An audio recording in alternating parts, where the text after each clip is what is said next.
Whoa. I didn't know I was that commanding. Terrific. Well, good morning. My name is Donna Lucas, and on behalf of the Board of Directors for the Public Policy Institute, I'd like to welcome you here this morning. This is going to be a fabulous day talking about California's future. But before we get underway, I'd really like to take a moment to thank our wonderful sponsors. And if you all look on your table, you'll see a little sponsor thank you here. We really couldn't do any of this without our sponsors.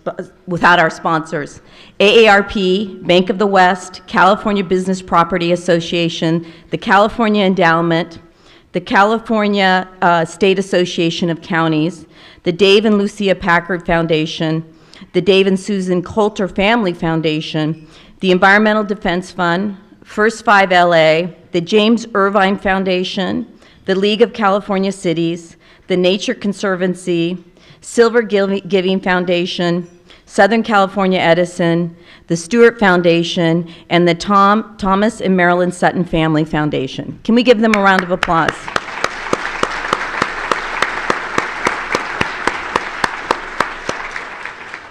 This conference is also funded by individuals and organizations that comprise the PPIC donor circle.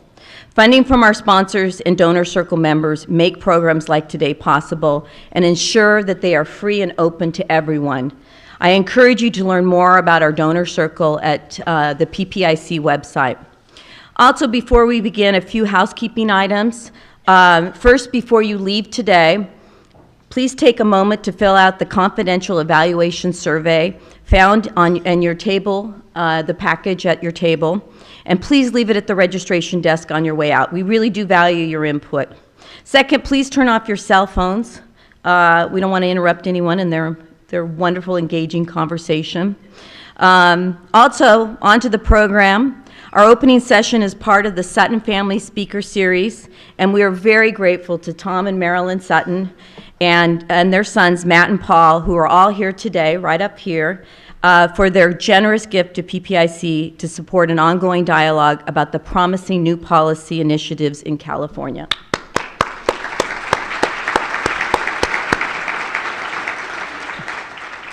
And now I'd like to invite PPIC's President Mark Baldassare to come to the stage, and the amazing Nancy McFadden, who is the governor's executive secretary, or as we, chief of staff, and is not only probably one of the most powerful people in Sacramento these days, but also one of the smartest. So we're delighted to have you here, Nance.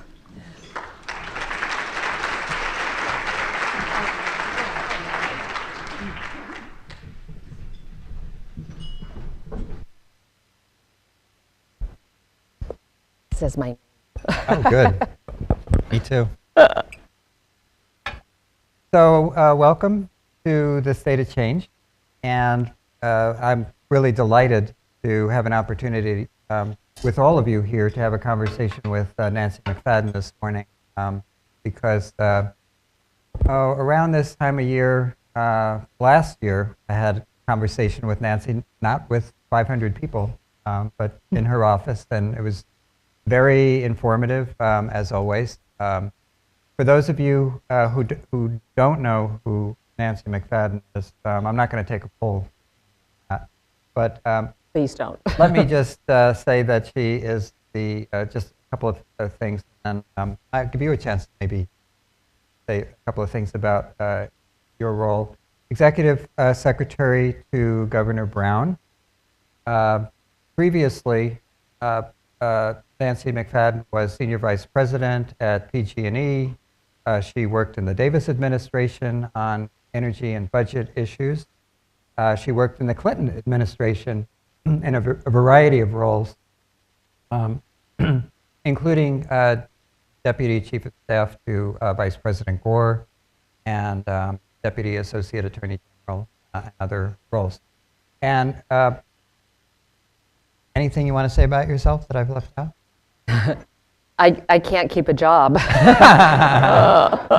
Well, you have a very unique job right now. I know, because I've been to your office in the Horseshoe, and you are really at the center of everything, and that's why I always enjoy talking to you, and why I thought it would be just terrific for everybody to get a chance to learn from you about what some of the issues are and that we're going to be addressing in California as we think about the state of change.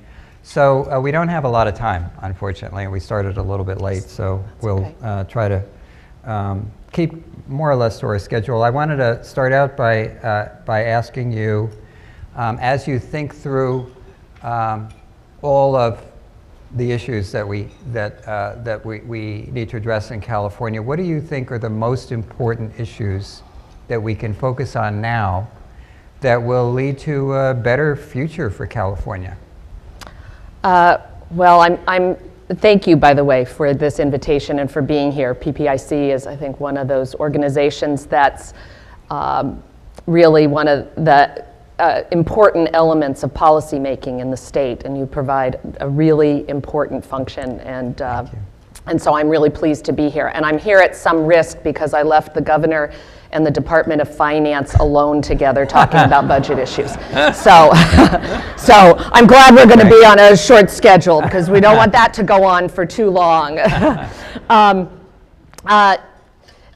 You know, I think you've heard from the governor, and a number of you in this room have heard from me, that in our minds, one of the most important things that we should be focusing on is staying on course, staying on track to keep the state fiscally stable. And I think the governor, in looking at the next 4 years, wants to do all kinds of things, but the most important is when he leaves office in 2018, he wants to leave a truly balanced budget, which is where we are now, and he wants to eliminate the wall of debt, that phrase he coined that's real and was at about $34 billion when we started and is significantly lower. And if we do things right, we should be able next year to have paid off all of the debt from the, my apologies to my good friends from the Schwarzenegger administration, but that very smart idea to actually issue bonds and have a lot of debt service in the budget to balance the budget. We will have paid those off sometime next year. We will have paid back all of the education deferrals in the next probably 2 years, and we will have eliminated the wall of debt by 2016, 2017 is our hope. If we stay on course, and that's going to be no small feat, because that means not creating a lot of new. It means recognizing that the things that we do in government cost, even though they're not new and pretty. And that's really hard because there are endless needs in this state. There's endless imagination, and there's 120 legislators. And a lot of you who make money because your clients want to get something done. So we're going to spend a lot of time pushing back against all of those forces to try to stay on track. And I know that's not considered bold in some people's view, but we think it is. And the governor said to me yesterday that the fiscal rectitude of the state has a constituency of one, and it's the governor and his team. Okay. I have a feeling that there's more people on that team, but no, I actually think there are, and I think if you look at your recent poll, right, you see that people, although they still don't have a lot of trust in government, there's something there that they have some faith and trust in terms of thinking the state is on the right track. And I think a lot of it has to do with the fact that you're not seeing deficit, and the state seems to be managed pretty well right now. So let me just probe this one more round, because clearly the first term, a major priority was fiscal stability, and we have a lot more fiscal stability today than we did 4 years ago. And we had Prop 30, which passed in 2012. We had Prop 2, which passed in this recent election. And still, in our poll that just came out yesterday, Californians are saying they think that major changes are needed in the way we go about taxes and spending and the budget process in California. So I understand that there's a budget that's being prepared right now, and what some of the general philosophy and thoughts are around that. Is there anything that we might expect in the broader arena of fiscal reform during this next 4 years? Well, I'm not going to get ahead of Okay. the governor and the budget, but I think that one thing, and it's on the same theme, is that we do have some liabilities that we haven't tackled. I mean, we have started to really tackle pensions, not as much as many people would like us to, but I think within the realm of what's been doable, and doable meaning that we had to push to get what we did. We dealt with CalSTRS unfunded liability last budget year, which was something that really kind of went unnoticed, which has been something that people have talked about for years and years. And the third kind of leg of a stool of real unfunded liabilities that are facing governments, both state and local, is retiree health. And health costs for state employees in general, but retiree health has an unfunded liability of over $65 billion, and we'll probably see that number go up, and we'll get a new number, I think, in the next week or so. So we're going to have to tackle that, because we can't talk about fiscal stability without dealing with some significant unfunded liabilities. So we'll deal with that. The broader issue of tax reform, I know a lot of people want there to be a proposal put on the table, and I think as you've watched this administration, one of the things I think we've been really good at is figuring out what problem needs to be solved and what's a real solution, and then figuring out how what we think is a real solution can actually get passed by the legislature, and if it requires voter approval, can be passed by the voters. And we don't want to do anything just because it can be passed by the legislature. We're not interested in things that can be passed that aren't real solutions.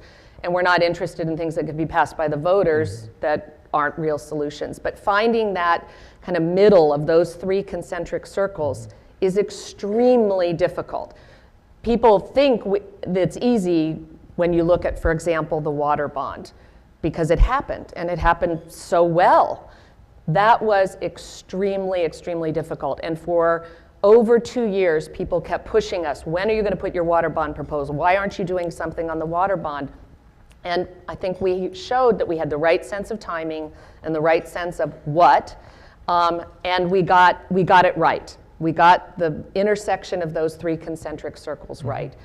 I think tax reform is as difficult as water is, and water is incredibly difficult in the state of California. Tax reform is as or more difficult. So I think that's Okay. one that we've got to figure out if there's anything that fits that intersection. And Okay. we don't know that there is right now. Okay.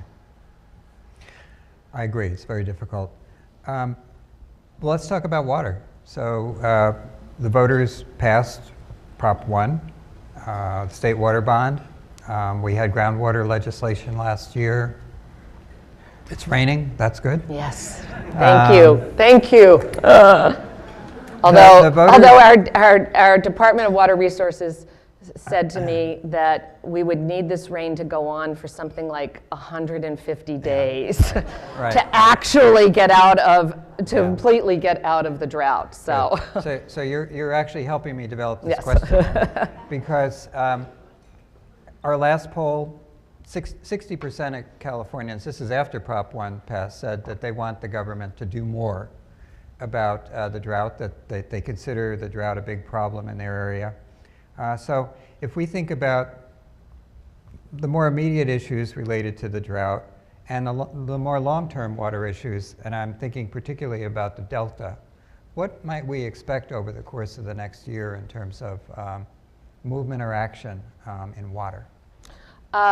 our teams are working really as we speak on a drought operations plan for the next year, which is really how both the federal government and the state government working together. And that's one thing that we have been able to do during this drought, is really force the federal and the state levels of government to work together, because there's been really no option.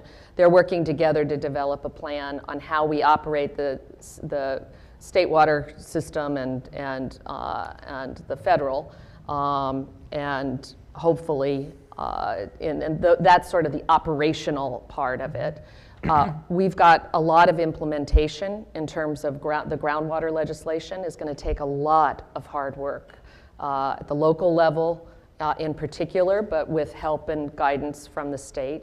And then starting to implement and put into effect the water bond and the funding, and making that funding strategic and all fit together to actually improve water supply is going to be incredibly important. And if you look at the way the water bond was written, the reason that we believe that we did so well with it is that people really believed that it was a comprehensive water plan, and it aligned with a comprehensive water action plan, which we have in the state. Implementing all that is going to be really difficult, and then there's going to be more to do.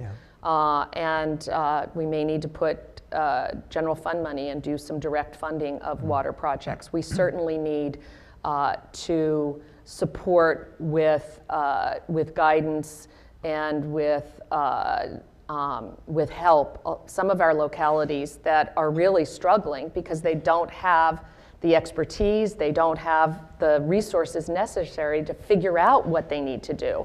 So we've got a lot of work that's just kind of grinding day-to-day work to make what we've passed last year, implement it and make it a reality, and make it work as a comprehensive whole. So we actually, at the end of $7.5 billion and more, we actually have results to show, and that's what we're aiming for. And what about the Delta? And the Delta, we need to keep working on our whole comprehensive water action plan, of which the Delta is part. We've got, as you know, a proposal that would build tunnels to be able to make more reliable our water supply and also protect against the collapse of the Delta, which we're concerned about.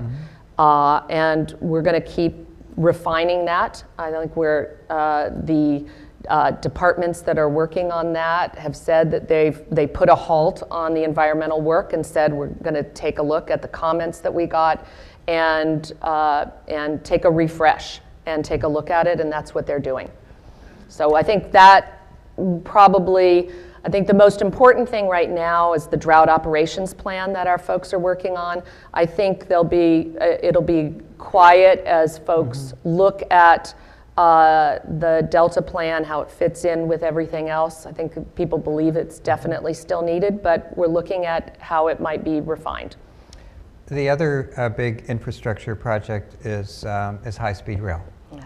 And our last poll, we had a majority of people supporting high-speed rail, large number of people saying that they thought it was important for the state's future. How do we get from where we are today to the completion of that project? We hear so much about resistance at the federal level, and how's it going to be funded, and environmental impact. So how do you see us getting to that completion, and why is it so important? Well, we think it's so important because as we look out the future of the state and the kind of population that we're going to have, adding millions and millions of people, how those people are going to get around this, say 50 million people by 2025, I think it is, right? We know we can do a couple of things. We can build more roads, we can build more airports, or we could get high-speed rail. And we think high-speed rail is better economically in the long run. And we think as we look toward actually reducing carbon emissions in this state to a significant level beyond 2020, which is what we've been working on in recent years, but we're going to look beyond 2020 to 2030 and 2050, High-speed rail will play a significant role in that. And so we think it's even more important than maybe when the voters initially passed it, when you look at how committed the state is, as your poll showed, to fighting the accumulation of greenhouse gases in the state. How we get there, there are always big obstacles to big projects. And the truth is that as our detractors have talked about all of the obstacles, we've been pretty methodically knocking them down. We've got federal money. We now have cap and trade money when we need it. So right now, we've got the money we need to take the next steps in terms of the phases of construction. We're actually been doing quite well in the litigation. And a lot more is actually happening in terms of laying the groundwork for high-speed rail than I think people realize. And I think you'll see at the beginning of the year that it's actually being built. Oh. So I think that's something that, stay tuned, because I think you'll see more and more concrete. No pun intended. Good. Well, I want to come back to climate change and energy and greenhouse gas emissions. Obviously, that's been a major emphasis of the governor, something that he actually started when he was in the Attorney General's or the Attorney General's office, state Attorney General's, and it's something people are concerned about. Our polls show that Californians are concerned about the impacts of climate change on the future. We're doing quite a bit compared to other states and countries. Is there more that we will be doing? And what do you say to the people who say that this might have an impact on jobs or it might have a disproportionate impact on low-income people? Well, I know Mary Nichols is here and is going to be on a panel later, and I'm sure she'll talk in much greater and much more expert knowledge than me, because she is not just a state leader, but she's viewed as an international leader in this, and we're lucky to have her here. We're going to be doing, I think, a lot more. We've got to really figure out what it means to go beyond 2020 in terms of a plan for the state to reduce greenhouse gases. And to this date, we have not seen an impact on the economy. In fact, to the reverse, we've actually created new kinds of jobs, we've created new kinds of industries, and we think that will continue. We think having a goal as we do of having 1.5 million electric vehicles in the state by 2025 is not only going to have an effect here in California, but we're already seeing it have a ripple effect across the country. Federal government lags by years, sometimes decades, but eventually the federal government ends up adopting what California has done, and we think we continue to set the pace, not just for the country, but for the United States, but other countries are looking at what we're doing. We're doing some real serious work with China on climate change, air pollution, electric vehicles, energy efficiency, and so we do think that being a leader in California is good for California, but it will have a national and international impact. And and we'll follow up with Mary later on, but it sounds like we can expect much more. Yes, I think this governor is absolutely committed to putting the state on a course to be a real leader and to actually have a plan that is a pragmatic plan, that's a real and pragmatic plan, but that will actually result in the reduction of greenhouse gases in the state. Very interesting. Another area that Californians feel is vital to our future is our higher education system, given where the economy is going, the need for college-educated workers in the state, the demographic shifts that are underway in California. And there's been a lot of attention lately the last few weeks about the costs of higher education for students and their parents in California. So what is the governor looking for in terms of changes that from UC, Cal State, community colleges, as you think through the funding proposals and the requirements for more funding? What do you want to see in terms of changes from those institutions?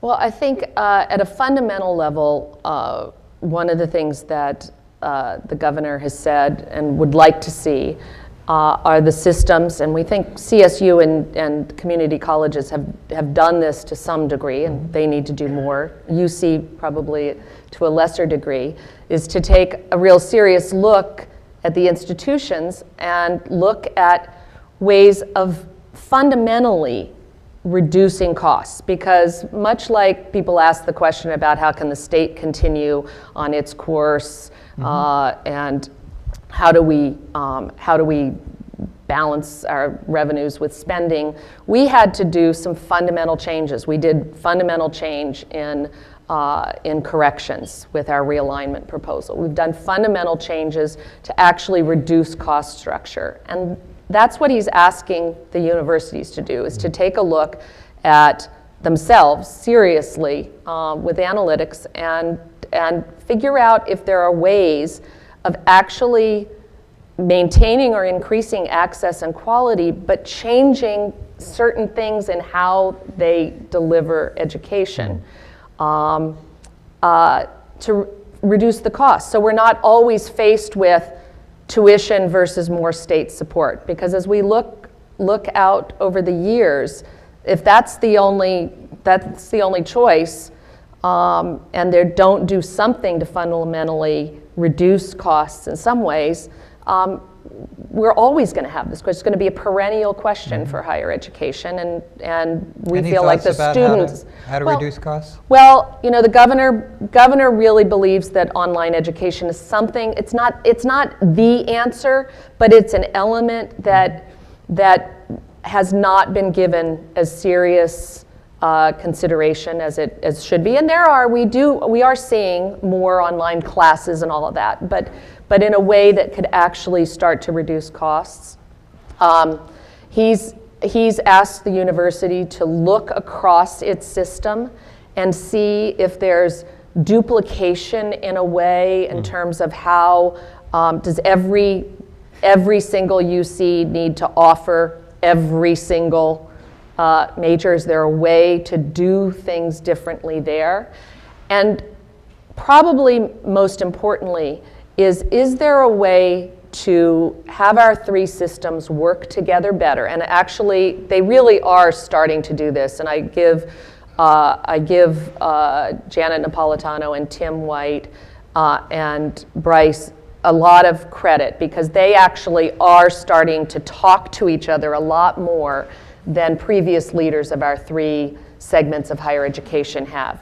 Because we do need to figure out if there are ways to be able to increase the transfer rate from community colleges into the CSU and UCs as a way to reduce costs not only for the system, but for the students, which ultimately is also one of our big concerns.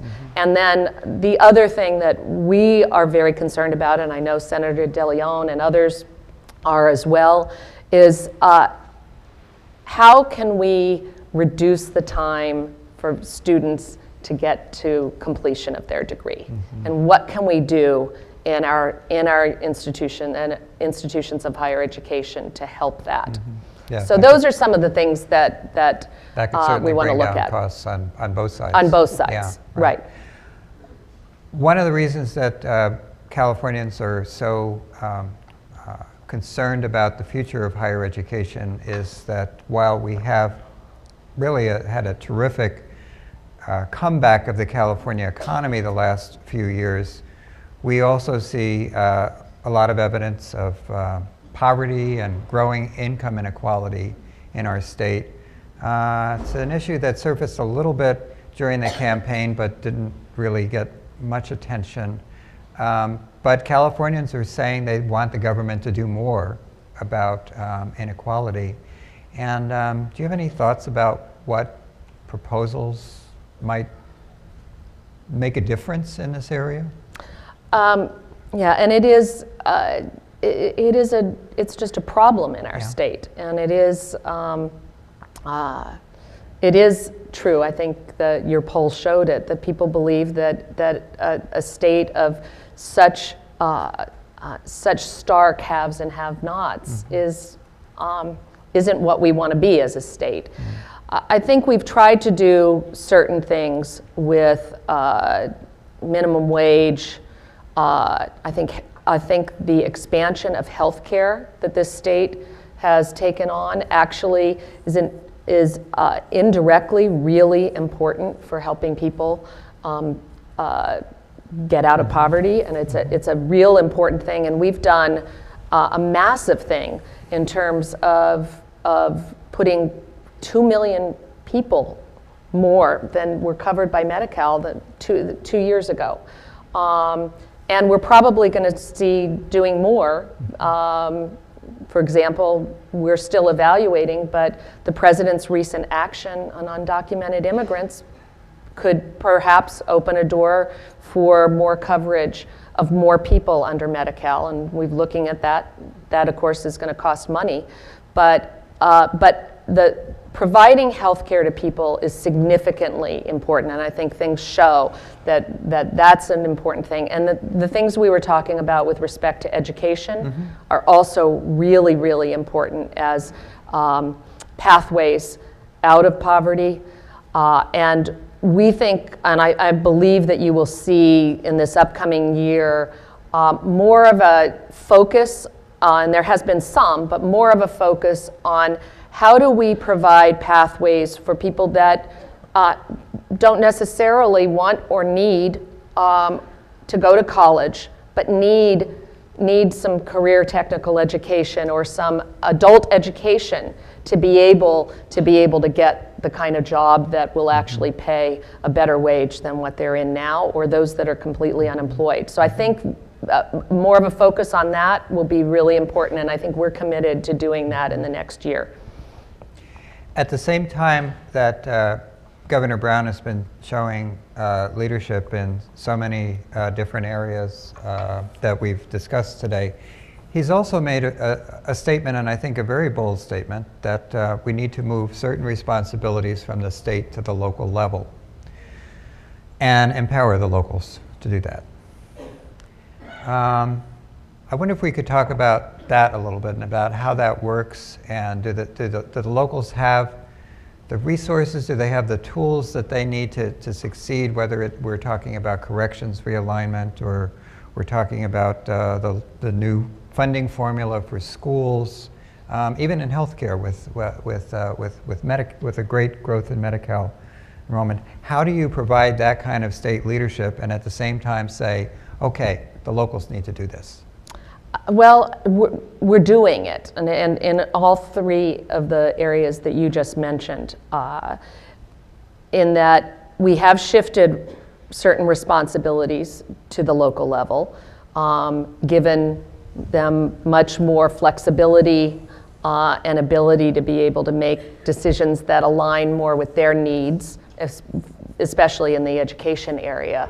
But we are behind the scenes spending a lot of time on implementation and help and looking for red flags of problems, because we know that it's a great experiment in some ways, and it's the right experiment, but we want it to be successful. When the governor travels throughout the state, he, not for press purposes or anything, but he always does a meeting with law enforcement. He brings together the sheriff of the county that he's in, police chiefs, the DA, probation officer, and does a closed-door meeting, find out what's going on, where are the problems, what's happening, what can we do. And a lot has come out of that in terms of individual assistance. And we do that regularly. And he does the same thing on the education side. pulls together superintendent, teachers, principals. And again, not a big, town hall or anything, but a closed door around a table. What's going on? What are the problems? And it takes a lot of that. He does that, but we also have people that are responsible for these programs doing the same thing. And it's going to take some constant attention, may take some tweaking of certain things, but we're determined to make it work, because the governor is absolutely convinced that that certain things done at the local level mean that they'll be done better, and they'll be done more in alignment with what the local communities need and want. So we're a little bit short on time this morning, and I want to make sure that we get some questions from the audience. Let me just ask you, the governor made history, ran for and won his fourth term. Yeah. Which is remarkable, and that means that you will be governing in the fourth term, this re-election, behind us now. Anything you want to say about the kind of accomplishments that we might expect from this historic fourth term? And how's your job going to be different?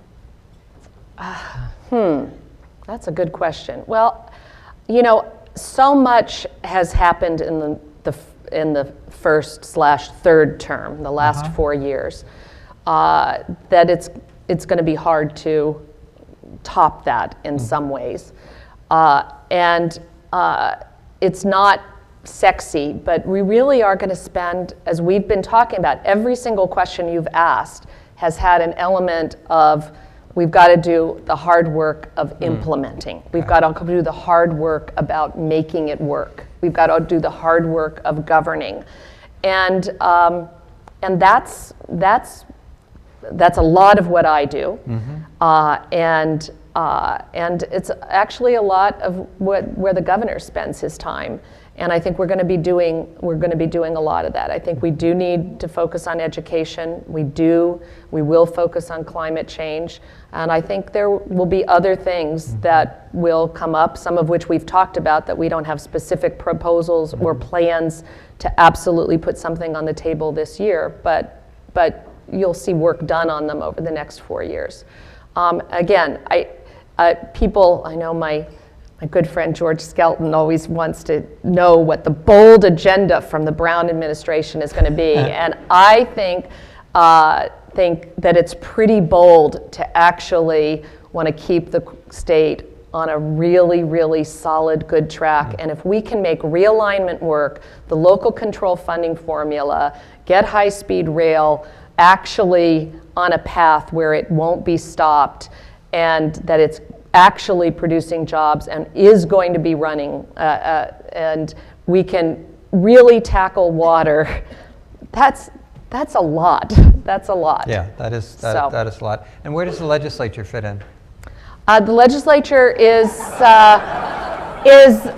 our partner, and I have to say that the last 4 years, we've struggled and we haven't always agreed, but they have been a clear and direct partner in getting every single thing that I've talked about done, and not always easy. Last year, the Republicans in the legislature stepped up to the fore on both the rainy day fund and the water bond in an election year, and never blinked. They wanted to do the right thing, and they deserve credit for that. The Democrats have done a lot of things that they have not wanted to do, and they've stood by them. And so they have been our partner.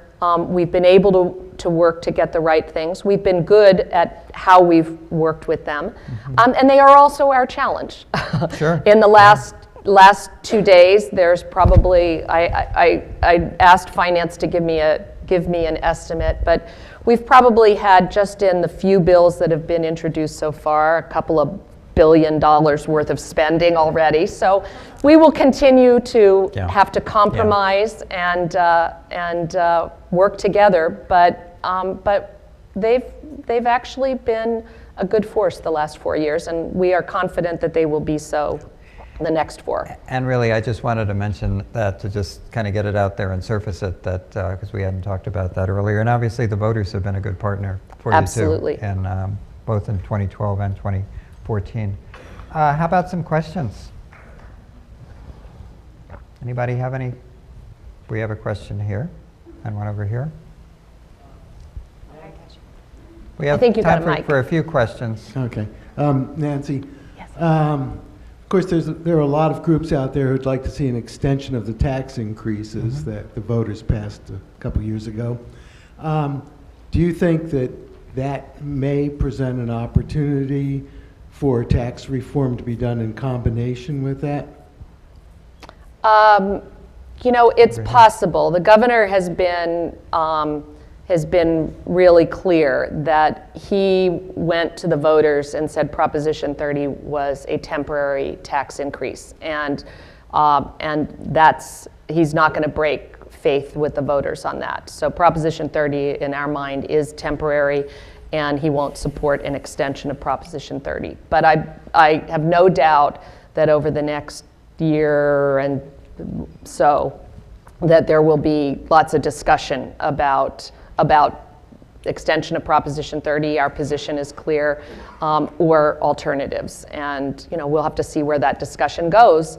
But I think there are enough people that raise the tax reform mantra that I think people will want that as part of the conversation. Yes.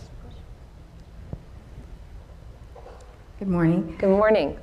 Last year, there was an expansion of quality childcare and transitional kindergarten, which was a good step. It did not take us all the way to full funding to make up for the budget cuts of the past. And I'd like to know, given the governor's hope to put in place long-term kinds of solutions, what is his focus on early learning? Well, we did put ourselves on a path on that last year, and you're right, didn't go as far as I think a lot of people wanted it to go. That is something that in the governor's mind is important, but it is in some ways a new program, and it's going to have to be judged against other priorities and other existing calls on money. And so how fast that is expanded to actually be early education for all is going to be a function of what kind of money we have. And we don't think there's going to be a lot of extra money to go faster than what was agreed upon last year. Question over here. Hi, good morning. Wait, I'm over here, sorry. Right over here. Oh, there you are. Yeah, I'm Okay. just saying if there are any questions. I just here on was this wondering side. if you could give us some more detail about the impending gas tax that's going to hit us in January. I've heard, at the gym on the news, and I'm like, oh, what's that? Yeah. Well, there's actually not an impending gas tax that's going to hit in January. There's been an advocacy or an ad campaign by the oil companies and others that has equated our cap and trade program that had given fuels a several-year delay before they were incorporated into the cap and trade program. They will come under our cap and trade program in January, and there will probably be some increase in cost. We don't think it's going to be what people are saying it is, but it's not a gas tax, and it is a cost associated with the harm of putting carbon into the environment, which our oil companies have actually not had to pay for ever. So. One more question. Thank you very much. Hi, my name is Bill Wells with the California Delta Chambers and Visitors Bureau. As we sit here, there's an absolute disaster going on in the Delta. Much of it's blanketed with water hyacinth. We've asked Governor Brown to seek federal help, and we've written to state officials. So far, we haven't heard anything back. Number one, is he aware of a problem? And number two, is he working on it? Thank you. All right, Bill, I will check when I get back. Water hyacinth Thank you. problem in the Delta. Well, Is that, and we can... Right, it's more of a problem. It's a disaster and a national security risk. Businesses are shut down, they're laying off people, ships can't travel up the river, so if he's not aware, he needs to be made aware of it today. Thank you. Thank you. the people that know the problem probably are well aware, but I will check and I'll make sure somebody gets back to you. Okay. And we're out of time. And we also, we have to be mindful of the fact that when we started this, Nancy said that she was in a rush to get back because there was a meeting going on. So I want to be mindful of that too. And I want to thank you for, as always, just a very thoughtful and, you know, detailed conversation about where we're going as a state. And you know, I'm glad that that all of you had an opportunity to see what it's like to talk to Nancy McFadden, because you were the most knowledgeable person to talk to over in the Capitol. And I really appreciate the fact that you took the time out of your busy schedule to come over here and kick off our conference today on the State of Change. We covered a lot of territory. I want to thank the Suttons, the Sutton family, for sponsoring this session, and all of you for joining us. And we're going to take a short break, and then we're going to come back for our next session. Let's give Nancy a big hand. Oh, thank you. Thank you.